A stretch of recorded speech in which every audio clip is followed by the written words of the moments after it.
Hello दोस्तों, स्वागत है आप सभी का हमारे एक नए चैनल पर।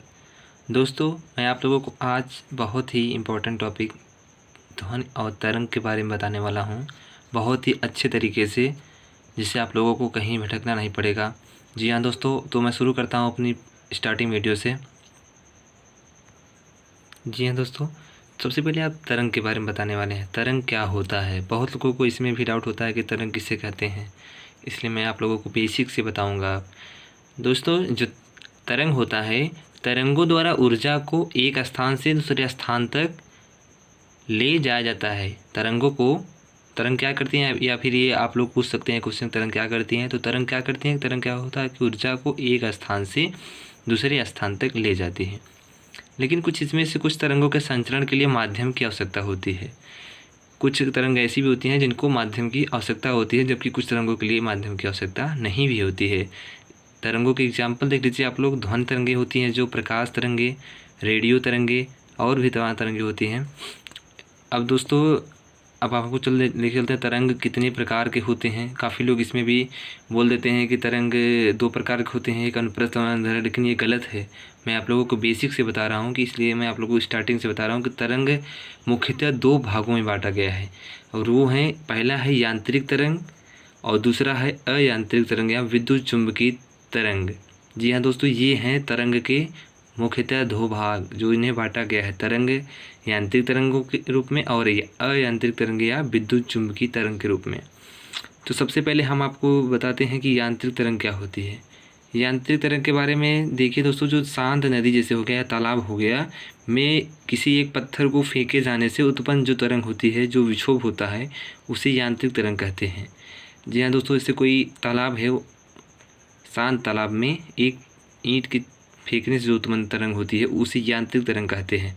अब यांत्रिक तरंगें कितने प्रकार की होती हैं? यांत्रिक तरंगें दो प्रकार की होती हैं। इसमें ये देखो, अनुप्रस्थ तरंग होता है और एक अनुदैर्घ्य तरंग होता है। अब इसके बाद हम आप लोगों को बताने चल रहे हैं कि अनुदैर्घ्य तरंग किसे कहते हैं, अनुप्रस्थ तरंग क्या किसे कहते हैं। जी हाँ दोस्तों, आप लोग हमारे साथ जुड़े रहिए, हम आपको सब कुछ बताएंगे। चलिए दोस्तों, तो सबसे पहले हम आपको बताते हैं अनुप्रस्थ तरंग के बारे में। ट्रांसवर्स वेव, ये क्या होता है कि इससे तरंग, अनुप्रस्थ तरंग की डिफिनेशन क्या है, ये देखिए पहले। किसी माध्यम में तरंग के चलने पर यदि माध्यम के कण तरंग के चलने की दिशा के लंबवत कंपन करता है, तो उसे अनुप्रस्थ तरंग कहते हैं। जी हाँ दोस्तों, माध्यम के कण तरंग के चलने की दिशा के अगर लंबवत कंपन करेगा तो अनुप्रस्थ तरंग होगा। अनुप्रस्थ तरंग, कभी कभी ये भी पूछा जाता है, अनुप्रस्थ तरंगें किस रूप में चलती हैं, तो वो श्रृंग और गर्त के रूप में चलती हैं। ये श्रृंगत आपको कहाँ से प्राप्त होगा? जैसे एक डोरी है, उसको किसी से बांध दीजिए, इसके बाद उसको ऊपर नीचे लहराते हैं, तो उसमें श्रृंग और गर्त दो तरह का, ये देखो, ये ऐसे गया, ये ऐसे, ऐसे गया, ऐसे। तो ये तरंगों की गति किसकी है? कणों की गति किसकी है? डोरी की। तो अनुप्रस्थ तरंग जो होती है, कभी कभी ये भी पूछा जाता है कि अनुप्रस्थ तरंगें किसके रूप में चलती हैं। तो अनुप्रस्थ तरंगें क्या होती हैं?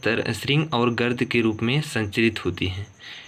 अब कुछ लोग पूछते हैं कि भाई इसमें श्रृंग क्या है, गर्त क्या है, तो हम आप लोगों को बताने वाले हैं ये भी इसी वीडियो में कि श्रृंग क्या होते हैं। श्रृंग, इसके ऊपरी और अधिकतम विस्थापन जो होता है, ये अधिकतम विस्थापन, ये न्यूनतम विस्थापन हो गया, ये अधिकतम विस्थापन, इसके ऊपरी अधिकतम विस्थापन को श्रृंग कहते हैं। एवं जो मतलब कि अधिकतम विस्थापन ये हो गया, और न्यूनतम विस्थापन जो हो गया, न्यूनतम विस्थापन जो हो गया, उसे गर्त कहते हैं। जी हाँ दोस्तों, एक बहुत ही इंपॉर्टेंट टॉपिक आप लोगों के यहाँ लाया हूँ। देखिए दोस्तों, कि अनुप्रस्थ तरंग, कुछ लोग कहीं कोई क्वेश्चन पूछाता है कि अनुप्रस्थ तरंगें केवल मतलब कहाँ उत्पन्न की जा सकती हैं। तो अनुप्रस्थ तरंग जो होती है वह ठोस में उत्पन्न की जा सकती है। द्रव के भीतर ये तरंग उत्पन्न नहीं की जा सकती है, लेकिन उसकी जो सतह होती है उस पर उत्पन्न की जा सकती है। गैस में तो नहीं उत्पन्न की जाती है। अनुप्रस्थ तरंगें गैस में उत्पन्न नहीं की जा सकती हैं, केवल ठोस में उत्पन्न की जा सकती हैं। और द्रव के भीतर ये तो नहीं, लेकिन उसकी सतह पर उत्पन्न की जा सकती है। पानी की सतह पर उत्पन्न जो तरंगें होती है वो प्रकाश तरंगें आदि अनुप्रस्थ तरंग के ही उदाहरण हैं। अब चलिए दोस्तों, आप लोग को बताने वाले हैं अनुदैर्घ्य तरंग के बारे में। तो ये रहा आपके सामने अनुदैर्घ्य तरंग। अनुदैर्घ्य तरंग का डिफिनेशन क्या होता है कि वही होता है जैसे किसी माध्यम के तरंग के चलने पर यदि माध्यम के कण तरंग के चलने की दिशा के समांतर अगर कंपन करता है, तरंग के चलने की दिशा के समांतर कंपन करेगा तो क्या होगा? अनुदैर्घ्य तरंग होता है। अनुदैर्घ्य तरंग कुछ लोग पूछते हैं कि ये किस रूप में चलती है या कैसे चलती है। तो ये अनुदैर्घ्य जो तरंगें होती हैं वो संपीड़न और विरलन के रूप में चलती हैं। अब संपीड़न विरलन किसे कहते हैं ये भी हम आप लोगों को बताने वाले हैं। जैसे कोई धागा हो गया, इसको ऐसे किया गया, तो जो यहाँ देखिए संपीड़न वाले स्थान पर माध्यम के कण पास पास हैं। जिसे यहाँ संपीड़न जहाँ जहाँ है वहाँ पे जो ये स्थान है माध्यम के कण के पास पास है, और जो विरलन है यहाँ देखिए अधिक विरलन वाले स्थानों पर माध्यम के कण दूर दूर होते हैं।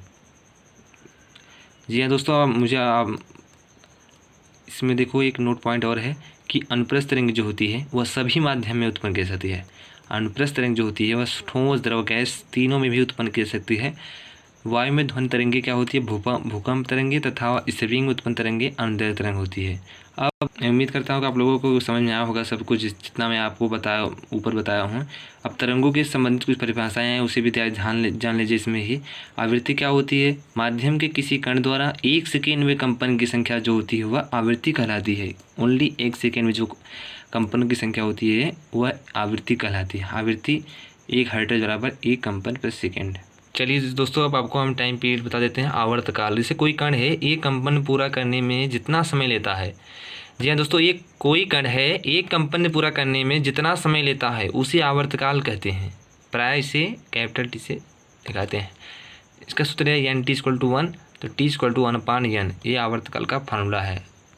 हेलो दोस्तों, अब ये आयामिक, इसका भी मैं डिफिनेशन इसी वीडियो में बताना चाहता हूँ कि कंपन करने वाले वस्तु के अधिकतम माध्य स्थिति के दोनों ओर अधिकतम विस्थापन को आयाम कहते हैं। और तरंग दैर्घ्य किसे कहते हैं ये भी जान लीजिए, इसी वीडियो में आपको बताने वाला हूँ। मैं ज़्यादा वीडियो बड़ा नहीं बना चाहता ताकि बच्चे मेरे वीडियो को लास्ट तक देखें। आवर्तकाल में तरंग द्वारा तय की गई दूरी जो होती है तरंग दैर्घ्य कहलाती है। इसका मात्रक मीटर है। तरंग वेग क्या होता है, माध्यम के कण 1 सेकेंड में तय किया गया तरंग जो होता है उसका वेग कहलाता है। यह क्वेश्चन कई बार आपके एग्जाम में पूछा गया होगा कि तरंग चाल, तरंग दैर्घ्य एवं आवृत्ति में संबंध बताइए। तो आप लोगों को देखिए, तरंग एक आवर्तकाल टी मान लीजिए और तरंग दैर्घ्य की दूरी जो है लैम्डा तय करती है, तो इसका वेग संभव समय टी में तरंग वी टी की दूरी तय करेगा। लैम्डा =v/t, तो n का बराबर क्या होता है 1/t, v/n लैम्डा, v बराबर n गुणे लैम्डा। तरंग चाल क्या होती है, आवृत्ति गुणे लैम्डा, n आवृत्ति जो होती है n, और तरंग दैर्घ्य क्या होता है लैम्डा। अब दोस्तों मैं आपको कलांतर बताने जा रहा हूँ कि एक तरंग जो होता है दूसरी तरंग की अपेक्षा कितनी आगे या पीछे है, दूसरी अथवा पहली तरंग से दूसरी तरंग कितने समय से आगे है, इसकी जानकारी जो होता है कलांतर होती है। कलांतर का सूत्र होता है 2π/λ × पथांतर। जी हाँ दोस्तों, आप लोग हमारी वीडियो को लास्ट तक देखिए। अगर पसंद आया तो शेयर करें और सब्सक्राइब करें। अगर दोस्तों आप लोगों को अगर इस वीडियो में आप लोगों को कोई डाउट हो तो हमें ज़रूर बताइए। कमेंट बॉक्स आपके लिए बना है। जय हिंद दोस्तों, धन्यवाद।